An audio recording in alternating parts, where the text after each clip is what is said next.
Bonjour à tous, dans ce tuto on va voir ensemble comment activer Windows 10 avec une clé Windows provenant de Windows 7 ou Windows 8 par exemple. Alors pour ce tuto on va partir du principe que vous avez vu le tuto précédent qui permet de faire une clé USB bootable Windows 10. Je vous remettrai le lien dans le texte de la news.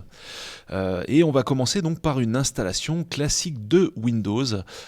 Donc vous insérez la clé, vous démarrez sur la clé, vous installez donc Windows au complet et là au moment où on va vous demander la clé, eh bien, au lieu de saisir votre clé Windows, vous n'allez pas la saisir tout de suite, on verra ça plus tard.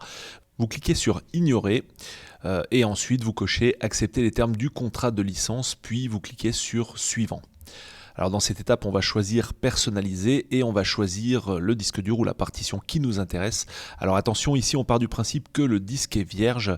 Si ce n'est pas le cas, veillez bien sûr à bien sauvegarder tous vos documents avant de lancer le formatage et l'installation. Ensuite, cliquez sur Suivant.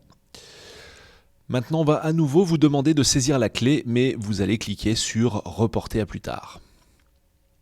Voilà, donc là ensuite vous laissez l'installation se dérouler normalement. À un moment on va vous demander le compte Microsoft, inutile de le saisir. Là vous cliquez sur Ignorer cette étape. Vous pourrez le saisir toujours par la suite. En bas à gauche et vous laissez l'installation de Windows se poursuivre. Alors on passe maintenant à une étape que vous pourrez ignorer, donc inutile de le faire chez vous. Pour les besoins de la démo, on va faire une tentative d'activation qui là ne va pas fonctionner. Et oui, c'est qu'à partir de la mise à jour 1511 de Windows qu'il est possible de saisir directement une clé Windows 7 ou Windows 8. Et quand on crée une clé bootable à partir de l'assistant de Microsoft, on a la version précédente de Windows. Donc là, on va faire la petite tentative juste pour vous montrer. On va taper donc notre clé Windows 7. On va valider et on voit que là ça ne fonctionne pas, du moins pas encore. Nous allons donc mettre cette version de Windows à jour pour l'activer avec notre clé Windows 7. Pour cela, dans le moteur de recherche situé à côté du menu démarrer, nous allons taper Update tout simplement.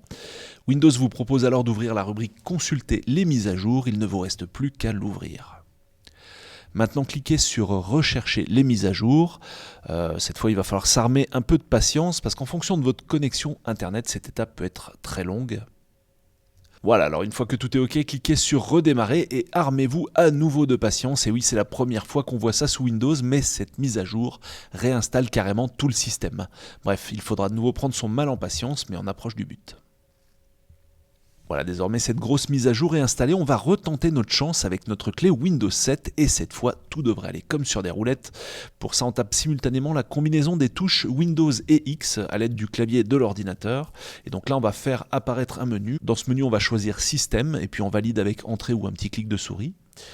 Et dans la fenêtre Système on va cliquer tout en bas à droite sur Activer Windows. Alors ensuite dans cette fenêtre, faites défiler l'ascenseur vers le bas pour bien mettre en évidence le bouton Modifier la clé produit. Et maintenant, il ne reste plus qu'à cliquer sur Oui, puis à saisir la clé Windows 7 ou Windows 8. Alors une fois que tous les caractères sont saisis, la vérification débute automatiquement. Et si la clé est valide, Windows 10 vous proposera de procéder à l'activation. Pour ce faire, cliquez sur Suivant.